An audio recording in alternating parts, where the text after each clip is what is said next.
Lagay na niya sa planggana. Ayan, kabait naman ang aking anak. Siya naman daw kaya mo kare. Tayo tutulong pa raon. Dadalhin natin. Oo. Aray amin dadalhin doon.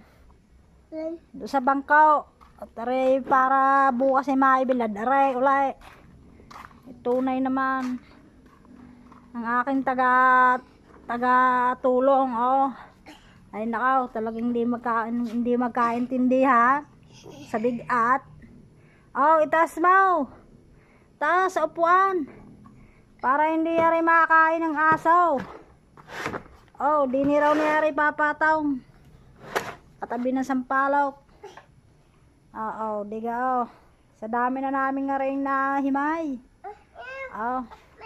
Ayan ang aking isang sakong kupras.